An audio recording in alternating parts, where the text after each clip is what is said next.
بسم اللہ الرحمن الرحیم۔ السلام علیکم ورحمۃ اللہ وبرکاتہ۔ معزز سامعین، رجب المرجب کا مہینہ بہت خاص اہمیت رکھتا ہے کیونکہ اللہ تعالیٰ نے اس مقدس مہینے میں اپنے پیارے حبیب محمد مصطفیٰ صلی اللہ علیہ وآلہ وسلم کو معراج جسمانی عطا فرمائی۔ روایت کے مطابق یہ واقعہ ہجرت سے 1 سال پہلے 27 رجب کی شام کو پیش آیا۔ اس کا ذکر قرآن اور حدیث میں بھی ہے۔ معراج پیغمبر اسلام صلی اللہ علیہ وآلہ وسلم کی زندگی کے ان واقعات میں سے ہے جنہیں دنیا میں سب سے زیادہ شہرت حاصل ہوئی ہے۔ معراج کا پورا سفر ہی ایسا ہے جسے انسانی عقل سمجھنے سے قاصر ہے۔ رات کے صرف ایک حصہ میں مکہ مکرمہ سے بیت المقدس جانا، نماز میں انبیاء کرام علیہ السلام کی امامت کرنا، پھر وہاں سے آسمانوں تک تشریف لے جانا، انبیاء کرام سے ملاقات اور پھر اللہ جل شانہ کے دربار میں حاضری، جنت اور دوزخ کو دیکھنا، مکہ مکرمہ تک واپس آنا اور واپسی پر قریش کے ایک تجارتی قافلہ سے ملاقات ہونا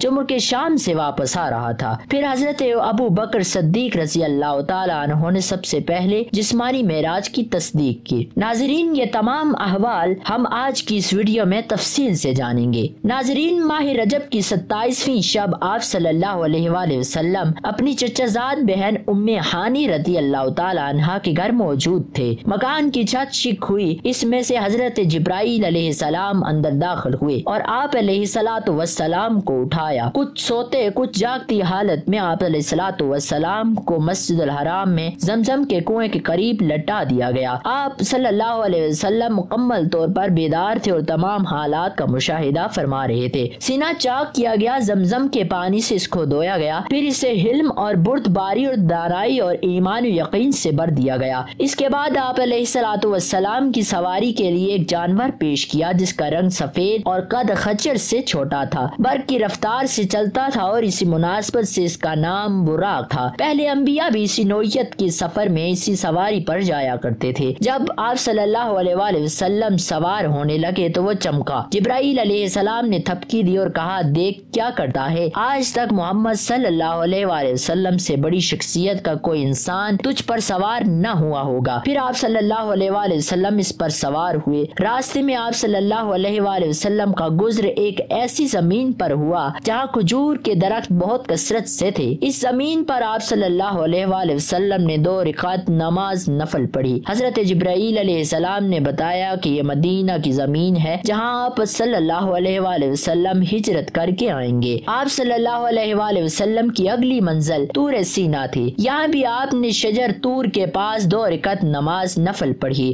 حضرت جبرائیل امین علیہ السلام نے بتایا کہ یہ وہ مقام ہے جہاں اللہ تبارک و تعالی حضرت موسیٰ علیہ السلام سے ہم کلام ہوئے۔ آپ صلی اللہ علیہ وآلہ وسلم کی تیسری منزل بیت الحلم تھی۔ یہاں بھی آپ صلی اللہ علیہ وآلہ وسلم نے 2 رکعت نماز نفل پڑھی۔ چوتھی منزل بیت المقدس تھا جہاں آج مسجد الاقصی ہے۔ وہاں براق کا سفر ختم ہوا۔ اس سفر کے دوران میں ایک جگہ کسی پکارنے والے نے پکارا، ادھر آؤ۔ آپ صلی اللہ علیہ وآلہ وسلم نے توجہ نہ کی تو جبریل علیہ السلام نے بتایا کہ یہ یہودیت کی طرف بلا رہا تھا۔ دوسری طرف سے آواز آئی، ادھر آؤ۔ آپ صلی اللہ علیہ وآلہ وسلم اس کی طرف بھی ملتفت نہ ہوئے۔ جبرائیل علیہ السلام نے کہا، یہ عیسائیت کا ایک دائی تھا۔ پھر ایک عورت نہایت بنی سنوری نظر آئی اور اس نے اپنی طرف بلایا۔ آپ صلی اللہ علیہ وآلہ وسلم نے اس سے بھی نظیر پھیر لی۔ جبرائیل نے کہا، یہ دنیا تھی۔ پھر ایک بوڑھی عورت سامنے آئی۔ جبرائیل نے کہا، دنیا کی عمر کا اندازہ اس کی عمر سے کر لیجئے۔ پھر ایک اور شخص ملا جس نے آپ صلی اللہ علیہ وآلہ وسلم کو اپنی طرف متوجہ کرنا چاہا، مگر آپ صلی اللہ علیہ وآلہ وسلم اسے بھی چھوڑ کر آگے بڑھ گئے۔ جبرائیل علیہ السلام نے کہا، یہ شیطان تھا جو آپ صلی اللہ علیہ وآلہ وسلم کو راستے سے ہٹانا چاہتا تھا۔ بیت المقدس پہنچ کر آپ صلی اللہ علیہ وآلہ وسلم براق سے اتر گئے اور اسی مقام پر اسے باندھ دیا جہاں پہلے انبیاء اسے باندھا کرتے تھے۔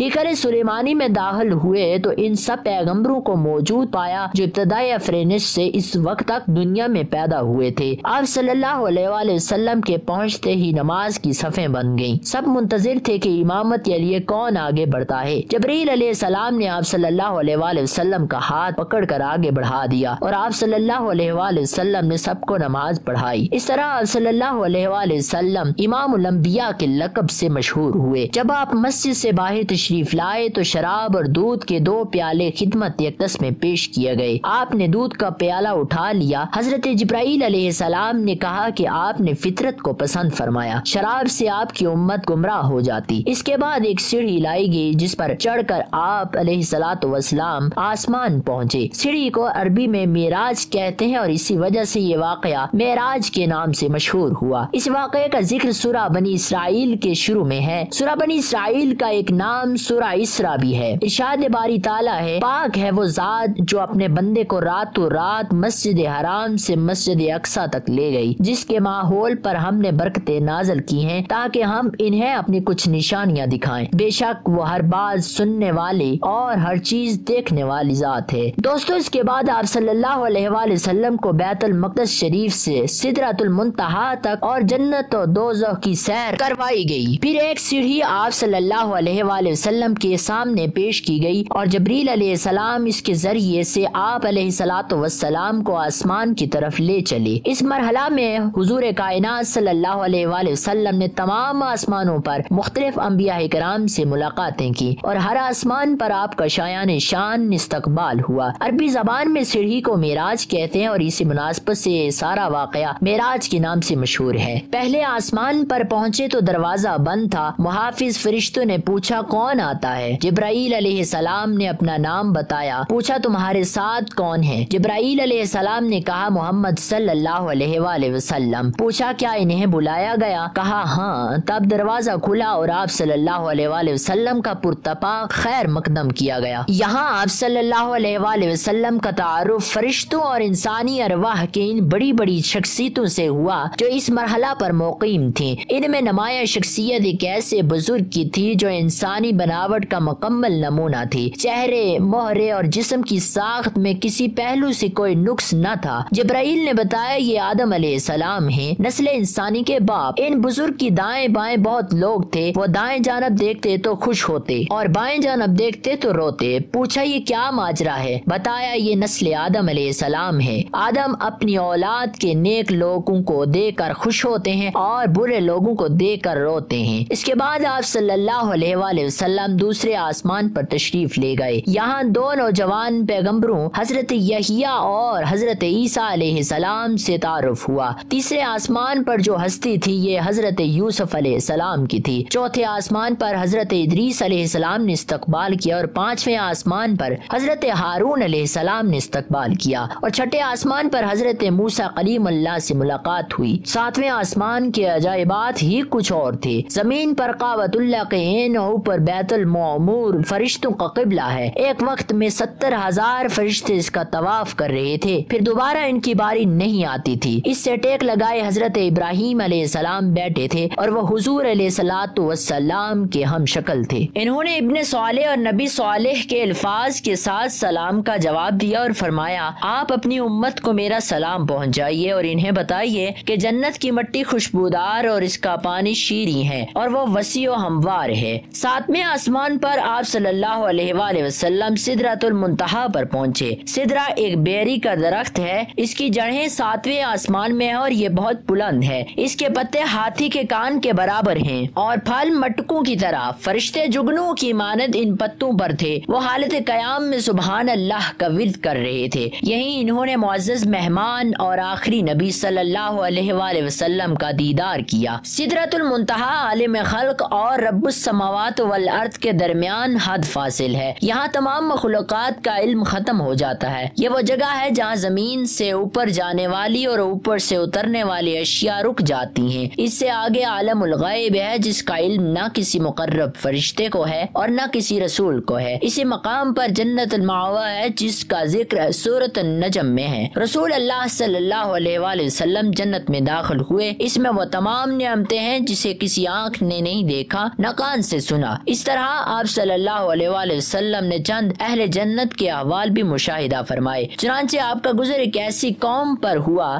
جو ایک ہی دن میں بیج بوتی اور فصل کاشت کر رہی تھی۔ ان کے بارے میں جبرائیل علیہ السلام نے بتایا کہ یہ آپ صلی اللہ علیہ وآلہ وسلم کی امت کے مجاہدین ہیں۔ ان کی ایک نیکی 700 نیکیوں سے بھی زیادہ ہو جاتی ہے اور یہ جو کچھ خرچ کرتے ہیں اللہ تعالیٰ ان کو اس کا نعم البدل عطا فرماتا ہے۔ اسی طرح بعض صحابہ اکرام کے محلات بھی آپ صلی اللہ علیہ وآلہ وسلم نے اس سفر میں دیکھے۔ وہاں واقعہ معراج کی تذکرے میں جن صحابہ کرام کے نام آئے ہیں ان کی قسمت کے کیا کہنے۔ آپ صلی اللہ علیہ وآلہ وسلم نے فرمایا، پھر جنت میں مجھے پاؤں کی آہٹ سنائی دی۔ میں نے کہا یہ کون ہے؟ جبریل علیہ السلام نے کہا یہ بلال رضی اللہ تعالیٰ عنہ ہیں۔ پھر میں نے ایک خوبصورت محل دیکھا جن کے صحن میں ایک خوبصورت لڑکی وضو کر رہی تھی۔ میں نے پوچھا یہ محل کس کا ہے؟ جبریل علیہ السلام نے جواب دیا یہ عمر بن خطاب رضی اللہ تعالیٰ عنہ کا محل ہے۔ میں نے ارادہ کیا کہ اس خوبصورت محل کو اندر جا کر دیکھوں، لیکن اے عمر رضی اللہ تعالیٰ عنہ، مجھے خیال ہوا کہ تم غیرت کرنے والے آدمی ہو، اس لیے میں نے اپنا ارادہ ترک کر دیا۔ سیدنا عمر رضی اللہ تعالیٰ عنہ نے جب زبان رسالت مآب صلی اللہ علیہ وآلہ وسلم سے یہ سنا تو بے ساختہ رو پڑے اور عرض کیا، یا رسول اللہ صلی اللہ علیہ وآلہ وسلم، میرے ماں باپ آپ پر قربان، بھلا میں آپ کے بارے میں بھی کسی غیرت کا اظہار کر سکتا ہوں؟ جنت کی سیر کرتے ہوئے آپ صلی اللہ علیہ وآلہ وسلم کو خوشبو آئی۔ آپ صلی اللہ علیہ وآلہ وسلم نے پوچھا کہ یہ خوشبو کیسی ہے؟ جبریل امین علیہ السلام نے کہا کہ یہ کنگھی کرنے والی ماشاتا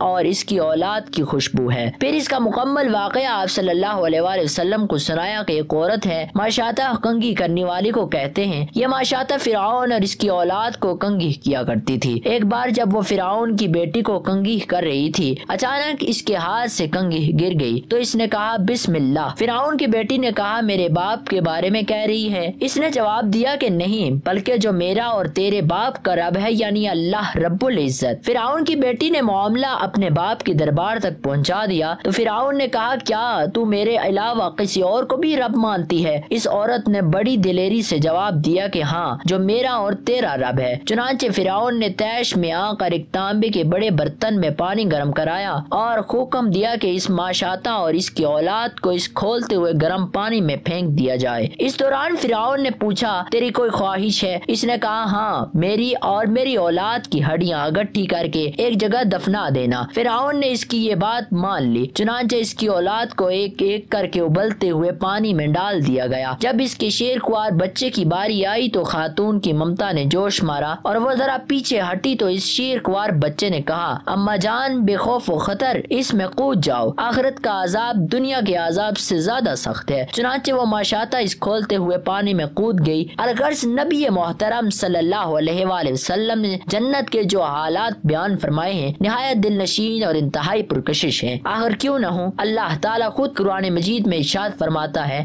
اور جنت متقین کے قریب لے آئی جائے گی، کچھ بھی دور نہ ہوگی۔ ارشاد ہوگا یہ ہے وہ چیز جس کا تم سے وعدہ کیا گیا تھا، ہر شخص کے لیے جو بہت رجوع کرنے والا اور بڑی نگہداشت کرنے والا تھا، جو بے دیکھے رحمان سے ڈرتا تھا اور جو دل گرویدہ لیے ہوئے آیا ہے۔ داخل ہو جاؤ جنت میں سلامتی کے ساتھ۔ وہ دن حیات ابدی کا دن ہوگا، وہاں ان کے لیے وہ سب کچھ ہوگا جو وہ چاہیں گے، اور ہمارے پاس اس سے زیادہ بھی بہت کچھ ان کے لیے ہے۔ اس کے بعد اہل جہنم کے احوال بھی بتائے گئے۔ رسول اللہ صلی اللہ علیہ وآلہ وسلم نے ارشاد فرمایا کہ میرا گزر ایسے لوگوں پر ہوا جن کے ناخن تانبے کے تھے اور وہ اپنے چہروں اور سینوں کو چھیل رہے تھے۔ میں نے جبریل علیہ السلام سے پوچھا یہ کون ہیں؟ جواب دیا گیا یہ وہ ہیں جو لوگوں کے گوشت کھاتے یعنی غیبت کرتے ہیں۔ آپ صلی اللہ علیہ وآلہ وسلم کا گزر ایسے لوگوں کے پاس سے بھی ہوا جن کے سر پتھروں سے کچلے جا رہے تھے، کچل جانے کے بعد پھر ویسے ہی ہو جاتے تھے جیسے پہلے تھے۔ اسی طرح یہ سلسلہ جاری تھا، ختم نہیں ہو رہا تھا۔ آپ صلی اللہ علیہ وآلہ وسلم نے پوچھا یہ کون لوگ ہیں؟ جبرائیل علیہ السلام نے کہا یہ لوگ نماز میں کاہلی کرنے والے ہیں۔ آپ صلی اللہ علیہ وآلہ وسلم نے فرمایا میرا گزر ایسے لوگوں پر سے بھی ہوا جن کے پیٹ اتنے بڑے بڑے تھے جیسے انسانوں کے رہنے کے گھر ہوتے ہیں، ان میں سانپ تھے جو باہر سے ان کے پیٹوں میں نظر آ رہے تھے۔ میں نے کہا اے جبریل علیہ السلام یہ کون لوگ ہیں؟ انہوں نے کہا یہ سود کھانے والے ہیں۔ آپ صلی اللہ علیہ وآلہ وسلم نے اس سفر میں ایک لکڑی دیکھی جو گزرنے والوں کے کپڑوں کو پھاڑ ڈالتی ہے۔ اس کے بارے میں جبریل امین علیہ السلام نے بتایا کہ یہ ان لوگوں کی مثال ہے جو راستوں میں چھپ کر بیٹھتے ہیں اور ڈاکہ ڈالتے ہیں۔ اس کے علاوہ آپ صلی اللہ علیہ وآلہ وسلم کا گزر ایسے شخص پر سے ہوا جس نے لکڑیوں کا بھاری گٹھا جمع کر رکھا تھا اور اس میں اٹھانے کی ہمت نہیں تھی، پھر بھی لکڑیاں جمع کر کے گٹھے کو بڑھا رہا تھا۔ پوچھنے پر جبریل علیہ السلام نے بتایا کہ یہ وہ شخص ہے جو صحیح طور پر امانت ادا نہیں کرتا۔ تاریخ کے اس بے مثال واقعے کے من جملہ مقاصد میں سے ایک اہم مقصد یہ ہے کہ ہم ان گناہوں سے بچیں جن کے ارتکاب کرنے والوں کا برا انجام نبی کریم صلی اللہ علیہ وآلہ وسلم نے اس سفر میں اپنی آنکھوں سے دیکھا اور پھر امت کو بیان فرمایا ہے۔ ناظرین، مشاہدہ جنت کے بعد حضرت جبرائیل علیہ السلام سدرہ سے کچھ آگے مقام پر رک گئے اور عرض کیا اگر اس مقام سے بال برابر بھی آگے بڑھوں تو جل کر خاک ہو جاؤں گا۔ بیت المعمور سے آپ صلی اللہ علیہ وآلہ وسلم کو مقام مستوی تک عروج ہوا۔ حضرت جبرائیل علیہ السلام نے عرض کیا کہ اب آپ صلی اللہ علیہ وآلہ وسلم کا اور آپ صلی اللہ علیہ وآلہ وسلم کے رب کا معاملہ ہے۔ حضرت صلی اللہ علیہ وآلہ وسلم نے جبرائیل علیہ السلام سے پوچھا کیا تیرے دل میں کوئی حاجت اور آرزو ہے جسے میں آپ کے رب تک پہنچا دوں؟ جبرائیل علیہ السلام نے عرض کیا کہ میرے دل میں فقط ایک آرزو ہے جو آپ میرے رب تک پہنچا دیجئے، وہ یہ کہ قیامت کے دن جب آپ کی گناہگار امت پل صراط سے گزرنے لگے اور گزرتے وقت اس کے قدم لڑکھڑانے لگیں تو باری تعالیٰ مجھے اس امر کی اجازت دے دیں کہ آپ صلی اللہ علیہ وآلہ وسلم کی امت کے لیے پل صراط پر اپنے پر بچھا دوں تاکہ وہ سلامتی سے گزر سکے۔ حضور علیہ الصلوۃ والسلام نے فرمایا کہ میں آپ کی یہ خواہش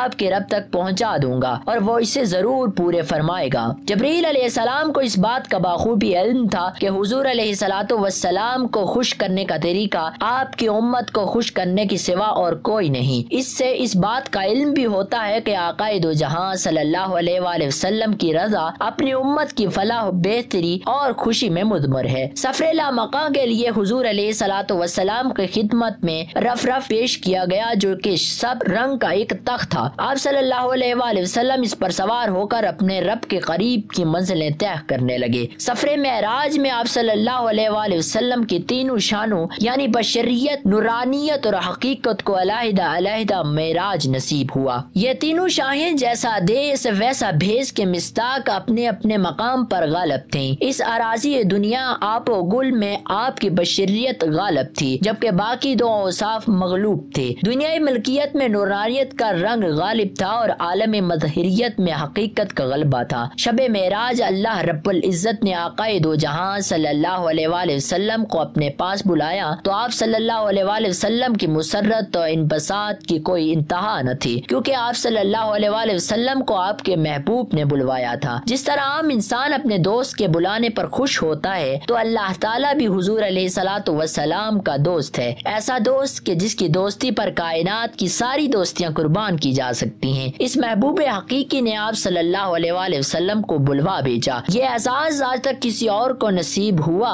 نہ قیامت تک ہوگا کیونکہ عشق کی نگاہ میں وہی اول بھی ہیں اور وہی آخر بھی ہیں۔ معزز سامعین، ایک مرتبہ حضرت ابن عمر رضی اللہ تعالیٰ عنہ نے ابن عباس رضی اللہ تعالیٰ عنہ سے پوچھا کہ کیا رسول اللہ صلی اللہ علیہ وآلہ وسلم نے اپنے رب کو دیکھا تھا؟ تو کہا ہاں، اور زیادہ مشہور ان سے یہ ہے کہ اپنے رب کو اپنی آنکھ سے دیکھا۔ ان سے یہ بات کئی طرح سے روایت کی گئی ہے۔ کہا اللہ تعالیٰ نے موسیٰ علیہ السلام کو کلام کے ساتھ، ابراہیم علیہ السلام کو خلت کے ساتھ اور محمد صلی اللہ علیہ وآلہ وسلم کو دیدار کے ساتھ خاص کیا ہے۔ بارگاہ الہی میں سلام عرض کرنے کے لیے یہ الفاظ القا ہوئے، التحیات للہ والصلوات والطیبات، تمام قولی، بدنی اور مالی باتیں اللہ کے لیے ہیں۔ اللہ تعالیٰ کا جواب آیا، السلام علیکہ ایھا النبی ورحمۃ اللہ وبرکاتہ، سلام ہو آپ صلی اللہ علیہ وآلہ وسلم پر اے نبی اور اللہ کی رحمت اور اس کی برکتیں۔ حضرت محمد مصطفیٰ صلی اللہ علیہ وآلہ وسلم نے دوبارہ عرض کیا، السلام علینا وعلی عباد اللہ الصالحین، سلام ہو ہم پر اور اللہ تعالیٰ کے تمام نیک بندوں پر۔ اس پر حضرت جبرائیل علیہ السلام اور ملائکہ میں سے ہر ایک کی آواز سنائی دی، اشہد ان لا الہ الا اللہ واشہد ان محمدا عبدہ ورسولہ، میں گواہی دیتا ہوں کہ اللہ کے سوا کوئی معبود نہیں اور میں گواہی دیتا ہوں کہ حضور علیہ الصلوۃ والسلام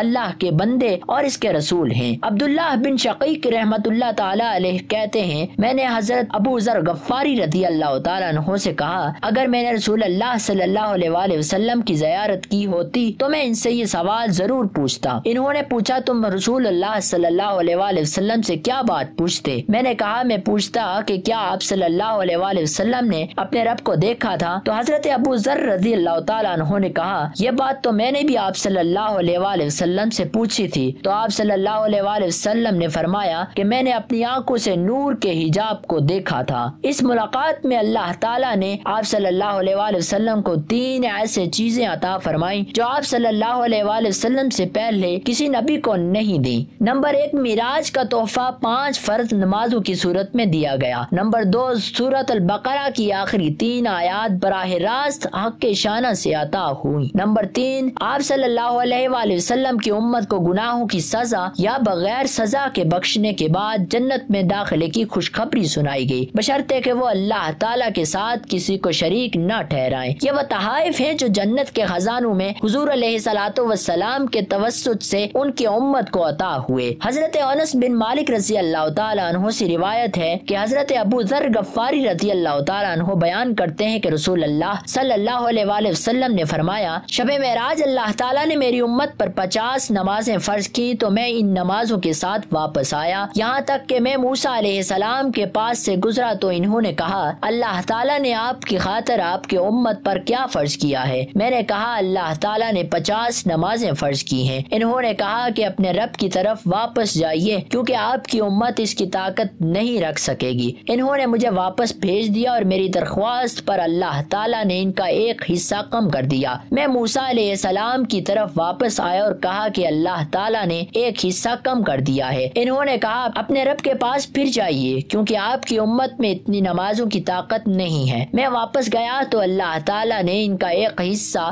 اور کم کر دیا۔ میں ان کی طرف آیا تو انہوں نے پھر کہا کہ اپنے رب کے پاس واپس جائیے کیونکہ آپ کی امت ان کی بھی طاقت نہیں رکھتی۔ میں لوٹ کر اللہ تعالیٰ کی بارگاہ میں حاضر ہوا تو اس نے فرمایا، یہ بظاہر 5 نمازیں ہیں لیکن ثواب کے اعتبار سے 50 کے برابر ہیں۔ میرے نزدیک بات تبدیل نہیں ہوا کرتی۔ میں موسیٰ علیہ السلام کے پاس آیا تو انہوں نے کہا، اپنے رب کے پاس جائیے اور مزید کمی کے لیے درخواست کیجیے۔ میں نے کہا، مجھے اب اپنے رب سے حیا آتی ہے۔ پھر جبریل علیہ السلام مجھے لے کر چلے یہاں تک کہ سدرۃ المنتہا پر پہنچے جسے مختلف رنگوں نے ڈانپ رکھا تھا، نہیں معلوم کہ وہ کیا ہیں۔ پھر مجھے جنت میں داخل کیا گیا جس میں موتیوں کے گنبد ہیں اور اس کے مٹی مشک ہے۔ یہ امت محمدی پر 5 نمازیں نافذ کر دی گئیں لیکن اس کا ثواب 50 کے برابر ہوگا۔ اور یہ بھی ارشاد ہوا کہ جس نے نیکی کا ارادہ کیا اور عمل نہیں کیا اس کے لیے ایک نیکی لکھی جائے گی، اگر عمل کر لیا تو 10 نیکیوں کا ثواب ملے گا۔ جس نے برائی کا ارادہ کیا اور عمل نہیں کیا تو نامہ اعمال میں کچھ نہیں لکھا جائے گا، عمل کرے تو ایک گناہ لکھا جائے گا۔ سدرۃ المنتہا پر آپ صلی اللہ علیہ وآلہ وسلم نے حضرت جبرائیل علیہ السلام کو ان کی اصلی صورت میں دیکھا۔ ان کے 600 پر تھے، ان کے پروں میں سے مختلف رنگوں کے موتی یاقوت چڑھ رہے تھے۔ ان کے پروں کا درمیانی فاصلہ اتنا ہے جس سے زمین اور آسمان کا خلا پر ہو جائے۔ اس کے بعد واپسی کا سفر ہوا۔ واپسی کے سفر میں آپ صلی اللہ علیہ وآلہ وسلم اسی سیڑھی سے اتر کر بیت المقدس آئے۔ یہاں پھر تمام پیغمبر موجود تھے۔ آپ صلی اللہ علیہ وآلہ وسلم نے ان کو نماز پڑھائی جو غالباً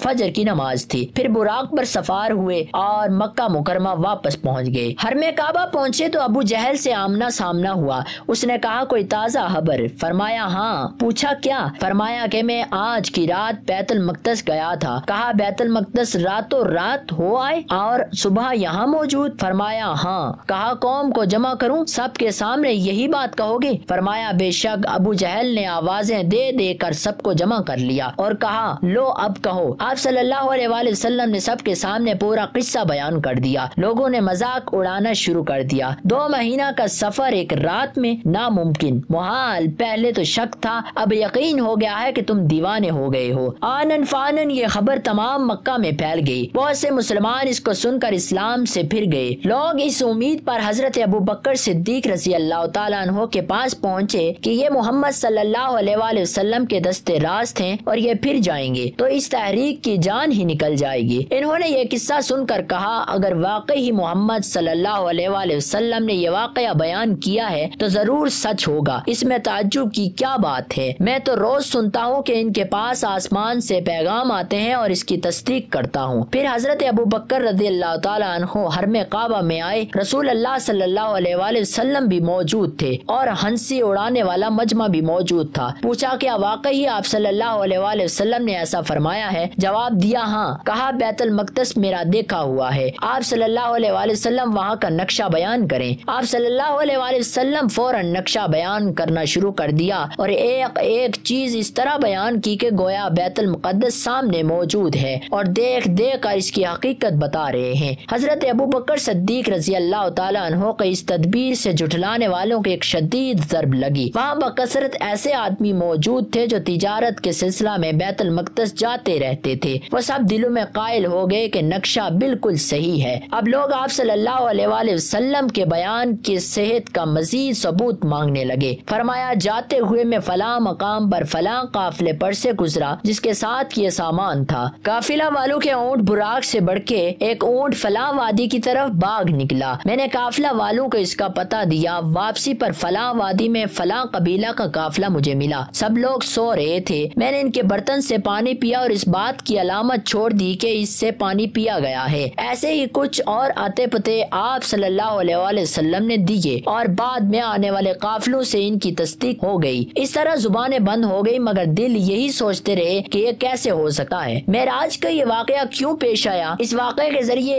اللہ تعالیٰ نبی کریم صلی اللہ علیہ وآلہ وسلم کی ذات اقدس پر اور امت مسلمہ پر کن حقائق کو منکشف کرنا چاہتے تھے اور اس واقعے کے اندر امت مسلمہ کے لیے کیا پیغام ہے۔ واقعہ معراج کا سب سے اولین مقصد نبی کریم صلی اللہ علیہ وآلہ وسلم کا اعزاز و اکرام اور آپ صلی اللہ علیہ وآلہ وسلم نے دین اسلام کی تبلیغ کے لیے جو تکلیف برداشت کی تھی اس میں مزید ثابت قدمی اور ہمت اور برداشت کی تلقین تھی۔ اس لیے کہ واقعہ معراج جن حالات میں پیش آیا وہ حالات کم و بیش اس طرح کے تھے کہ نبی کریم صلی اللہ علیہ وآلہ وسلم 10-11 سال سے مکہ کے سنگلاخ زمین پر بت پرستی اور جہالت کے انتہائی متعصب ماحول میں دین کی تبلیغ فرما رہے تھے۔ اس تبلیغ کے جواب میں بہت کم لوگ مسلمان ہوئے اور ان میں سے بھی بیشتر بڑے بڑے سردار نہیں بلکہ عام طبقے کے لوگ تھے۔ ان 10 سالوں میں آپ اپنے رب ذوالجلال کے جس پیغام کو پہنچا رہے تھے اسی کی پاداش میں آپ صلی اللہ علیہ وآلہ وسلم کو اور آپ کے ساتھیوں کو ہر طرح کی تکالیف سہنا پڑی۔ باطل نے اپنے ترکش کا ہر تیر استعمال کیا اور آپ صلی اللہ علیہ وآلہ وسلم ہر تیر کو ہندہ پیشانی سے سہتے رہے، یہاں تک کہ سن 10 نبوی میں آپ صلی اللہ علیہ وسلم نے طائف کا سفر کیا۔ وہاں بھی آپ صلی اللہ علیہ وآلہ وسلم نے اسی حق پیغام کو پہنچایا۔ وہاں کے لوگوں نے نہ صرف قبول حق سے انکار کیا بلکہ آپ صلی اللہ علیہ وآلہ وسلم کے قدموں کو لہو لہان کر دیا۔ یہ حالات اس بات کا تقاضا کر رہے تھے کہ جس خدائے بزرگ و برتر کے دین کے لیے آپ یہ تکالیف برداشت کر رہے ہیں وہ آپ کو اپنے دربار میں بلائے، آپ کو دیدار الہی سے مشرف کر دے تاکہ اس کے ذریعے آپ صلی اللہ علیہ وآلہ وسلم کے جذبہ تبلیغ دین کو مزید قوت عطا ہو اور آپ صلی اللہ علیہ وسلم کے جذبہ و شوق کو مزید محمیز کیا جائے۔ اگرچہ آپ صلی اللہ علیہ وآلہ وسلم دین کی دعوت و تبلیغ کا کام حضرت جبرائیل امین علیہ السلام کی وساطت سے وحی الہی کی روشنی میں جاری رکھے ہوئے تھے، لیکن جو مزہ اور لطف براہ راست ہم کلام ہونے اور دیدار کرنے میں ہے وہ قاصد کی توسط سے کہاں۔ واقعہ معراج کا دوسرا اہم مقصد نبی کریم صلی اللہ علیہ وآلہ وسلم کو اور آپ کی وساطت سے امت مسلمہ کو اچھے اعمال اور برے اعمال کو مثالی شکل میں دکھانا مقصود تھا۔ اسی طرح اچھے اور برے اعمال کرنے والوں کی جزا اور ثواب اور عذاب کا ایک نمونہ اور جھلک دکھانا مقصود تھا تاکہ اچھے اور برے، حق اور باطل کے درمیان فرق اچھی طرح واضح ہو کر سامنے آ جائے۔ واقعہ معراج کا تیسرا اور اہم مقصد انسانیت کے مقصد تخلیق یعنی عبادت کے اظہار کا ایک طریقہ تحفہ کی شکل میں دینا تھا۔ انسان کی تخلیق کا مقصد عبادت ہے اور عبادت کا سب سے بہتر اور جامع طریقہ نماز ہے۔ یہ طریقہ نبی کریم صلی اللہ علیہ وآلہ وسلم کو شب معراج میں عطا کیا گیا۔ شب معراج کے حوالے سے ہی کہا جاتا ہے کہ الصلاۃ معراج المومنین، نماز مومنین کی معراج ہے۔ معراج اسے کہا جاتا ہے جس کے ذریعے بلندی اور عروج کی طرف بڑھا جا سکے۔ نماز کے ذریعے انسان روحانی ترقی کے اعلیٰ درجات پر اور بلند ترین مقامات تک پہنچ سکتا ہے۔ ناظرین، آئیے اب سائنسی روح سے واقع معراج کو سمجھتے ہیں۔ جدید دور میں انسان نے چاند تک سفر کرنے کے بعد دیگر سیاروں کو تسخیر کرنے کے لیے بھی کمر کس رکھی ہے، لیکن جدید ٹیکنالوجی کے باوجود انسان روشنی کی رفتار 18,06,000 میل یعنی 3,00,000 کلومیٹر فی سیکنڈ کے مطابق سفر نہیں کر سکتا۔ روشنی کی رفتار کو حاصل کرنے میں کئی رکاوٹیں ہیں۔ 1905 میں جدید دنیا کے سائنسدان البرٹ آئنسٹائن نے theory of relativity and time پیش کی۔ اس تھیوری میں آئنسٹائن نے واضح کیا کہ تمام مشکلات اس نظریے کے مکمل ادراک کے بغیر سمجھنا ناممکن ہے۔ آئنسٹائن برسوں سوچ بچار اور اسپیس تحقیق کے بعد اس نقطہ پر پہنچا کہ روشنی کی 90% رفتار سے سفر کرنے والے جسم کا حجم نصف رہ جاتا ہے اور اس کے ساتھ وقت کی رفتار بھی نصف رہ جاتی ہے۔ اس کو سادہ مثال سے لیں کہ اگر کوئی شخص ایسے خلائی جہاز میں جو روشنی کی 90% رفتار سے 10 سال سفر کرے تو اس شخص پر زمین کے مقابلے میں فقط 5 سال گزریں گے۔ اس کی وجہ یہ کہ انسانی جسم کے اس قدر تیز سفر کرنے سے انسان انسان کا مکمل نظام تنفس آہستہ ہو جائے گا اور اس پر وقت کم گزرے گا۔ اس نظریے کو سائنس جاننے والے بخوبی سمجھ سکتے ہیں، مکمل تفصیل بیان کرنا ممکن نہیں۔ اس نظریے کا سب سے اہم نقطہ یہ ہے کہ اگر کوئی شخص روشنی کی رفتار سے سفر کرنے میں کامیاب ہو جائے تو اس پر وقت بالکل رک جائے گا۔ اگرچہ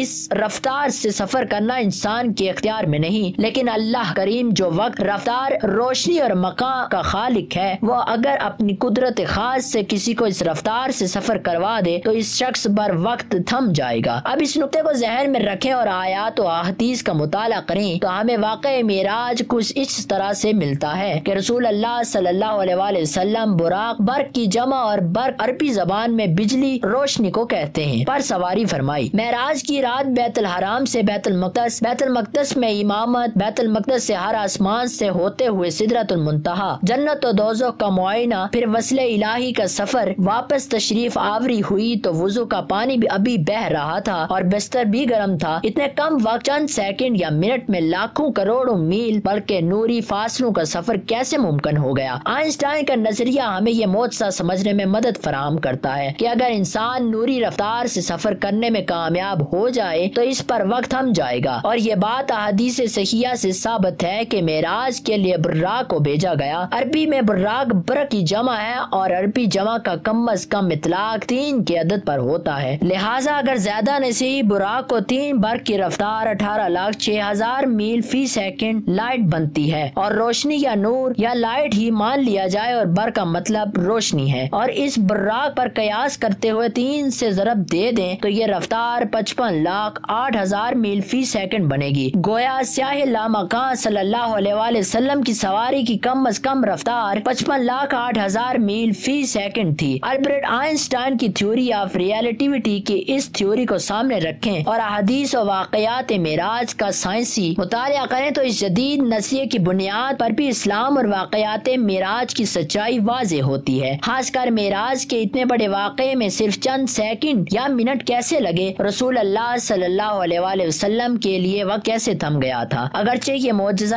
نبوی صلی اللہ علیہ وآلہ وسلم ہے اور معجزہ عقل سے محال شے کو کہتے ہیں، لیکن اس کے باوجود کسی حد تک سمجھنے میں آئنسٹائن کی تھیوری بہت اہمیت کے حامل ہے۔ اللہ کریم کی قدرت یا رسول اللہ صلی اللہ علیہ وآلہ وسلم کا معجزہ کسی قسم کی تھیوری کے پابند و محتاج قطعاً نہیں ہو سکتے۔ اللہ کریم سے دعا ہے کہ اللہ تعالی ہمیں مقام مصطفیٰ صلی اللہ علیہ وآلہ وسلم کی معرفت نصیب فرمائے، آمین۔ ناظرین، ہم امید کرتے ہیں کہ آپ کو ہماری آج کی ویڈیو بہت پسند آئی ہوگی۔ مزید ویڈیوز کے لیے ہمارے چینل کو سبسکرائب کر لیجئے۔